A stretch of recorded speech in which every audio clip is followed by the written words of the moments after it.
I'm speaking to the people who want more. The people who want to be the fucking pinnacle. The people who want to be accomplished. The people who want to make a fucking difference. You guys are going to have to go all the fuck in. Make a 100% commitment to give the best effort you've ever given to outwork, out-improve, out-strategize, outlast like never before. One of the best quotes that I've ever read about it is that if you have real true freedom, you're never going to have equality of outcome, because with real true freedom, you have the freedom to not engage. Well, look, if you look at a guy like Jeff Bezos, for instance, that Amazon guy is worth more money than anybody ever, right? That guy works all day. Yeah. I mean, he's a maniac. Oh, yeah. He's acquiring all these different companies, and everything he's doing is designed to succeed. Yeah. I mean, he's just... Well, that's what Gates just said, yes, too, in a recent interview. And I know some guys that are, they're in approximately the same universe as those two, and they just work all the time. That's all they do. The time. Yeah. And they don't just work. They work so efficiently and so effectively and make use of every second in ways you can't even imagine unless you're in that sort of position. So, and, doing that doesn't mean that you will succeed, but not doing it certainly means that you will fail. Well, not doing it certainly means you will never achieve that level of success. Obsession is wanting something so bad that I go to bed with, I wake up to it, I make whatever sacrifice, I grind, I can't live without it. You gonna get anything, you will have to pay the price. There is a price tag to greatness. You will have to work for every single thing you get. And you gotta work every single day. You gotta wake up every day and work. We do not retreat. We do not give up. We do not surrender. And the reason why most of you are not successful is because every single time stuff not going your way, you give up, you quit, you let go, and people feel weakness. They feel it. You can feel when somebody's not committed, when they're not all in, when they're not dedicated. And there's another level you get to when you go all in. Look at your belief system every single day and stick with it. Don't rush the process. Trust the process. Don't rush the process. Trust the process. Don't rush the process. Trust the process. People who do stuff consistently and on time, they surpass people who talented and gifted. Should never be satisfied with what you got. You should double your business, triple it. If you accomplish something good with hard work, the labor passes quickly, but the good endures. If you do something shameful in pursuit of pleasure, the pleasure passes quickly, but the shame endures.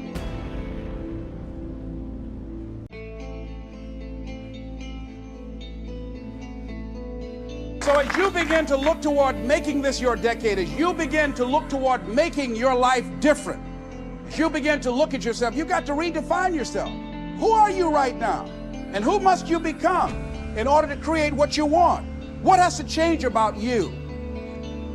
What is it that you're doing right now that would be a liability for you? As you begin to look toward the future and take inventory of yourself, what is it about you right now that you've got to leave this behind because this no longer fits? Looking at where you want to go and the kind of person that you must become, the kind of standards that you have for you. What is it that you must do differently? If you want to keep on getting what you're getting, keep on doing what you're doing. It makes sense unless you change your pattern, unless you change the way you're thinking, unless you change your behavior, you're going to continue to produce the results in your life. See, all of us are winners, but some of us are producing results that we don't want. And so all you have to do is look at your game plan, look at your strategy. How is it that you have been being? What is it that you've been doing to produce this? So you're the director, you're the producer, you're writing the script, you're the star of your life. And as you begin to look at your life, you can decide whether or not it's a smash or whether or not it's a flop. That's in your hands. Look at your life, look at where you want to go. Don't worry about your circumstances. Don't worry about your age. I have a friend who's up in age, over 70, and she wanted to build a multi-million-dollar complex. Her name is Dr. Johnny Coleman. Lenders and bankers say, you can't do that, you're too old. She ignored them. That building now stands, ladies and gentlemen, a multi-million-dollar structure. But there are a lot of people who would have listened to that. There are a lot of people that would not have even gotten to that point. They would have talked themselves out of even going down to the bank to ask for it, because they've already said no to themselves. See, it's time now. If you want to make this your decade, you've got to start saying yes to your life. You've got to start saying yes to your dreams, yes to your unfolding future, yes to your potential, as opposed to saying no. See, 87% of our self-talk is negative. So you've got to make a conscious, deliberate, determined effort to say yes to your dreams. Why not? Why not me? Don't spend time like most people going through life complaining. Don't try and get on talk shows and tell everybody how life has done you wrong.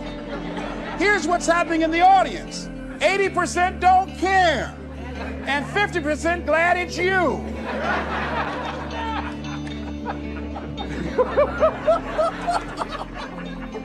All right? So when you know that, you'll go around, oh, you know what they did to me? Who cares? Get away from me before they come back.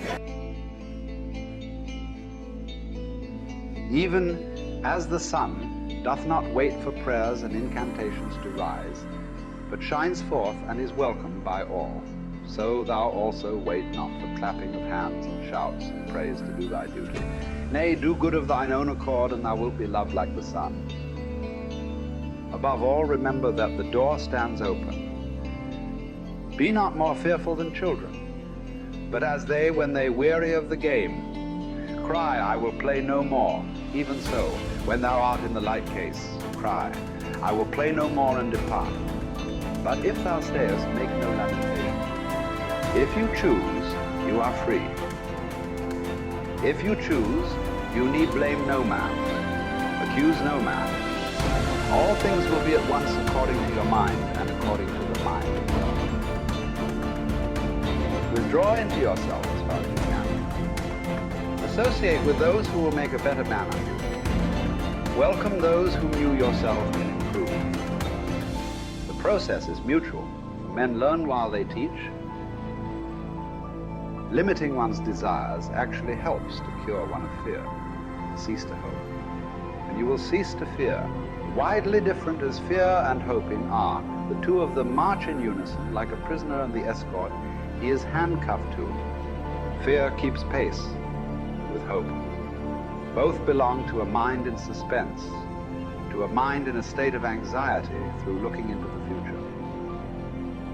Both are mainly due to projecting our thoughts far ahead of us instead of adapting ourselves to the present. I've learned to be a friend to myself with great improvement. This indeed, such a one can never be said to be alone, but know that he who is a friend to himself is a friend to all mankind. Wild animals run from the dangers they actually see. Once they have escaped them, worry no more. We, however, are tormented alike by what is past and what is to come. A number of our blessings do us harm. Memory brings back the agony of fear, while foresight brings it on prematurely. No one confines his unhappiness to the present. For the only safe harbor in this life's tossing, troubled sea is to refuse to be bothered about what the future will bring, and to stand ready and confident, squaring the breast to take without skulking or flinching whatever fortune hurls at us. Count your years, and you'll be ashamed to be wanting and working for exactly the same things as you wanted when you were a boy. Of this one thing, make sure against your dying day, that your faults die before you do. Have done with those unsettled pleasures which cost one dear. They do one harm after they're past and gone, not merely when they're in prospect. Even when they're over, pleasures of a depraved nature are apt to carry feelings of dissatisfaction. In the same way as a criminal's anxiety, it doesn't end with the commission of the crime, even if it's undetected at the time. Such pleasures are insubstantial and unreliable.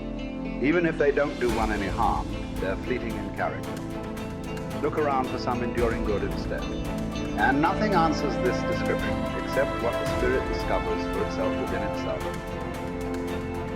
A good character is the only guarantee of everlasting, carefree happiness. Even if some obstacle to this comes on the scene, its appearance is only to be compared to that of clouds which drift in front of the sun without ever defeating its light.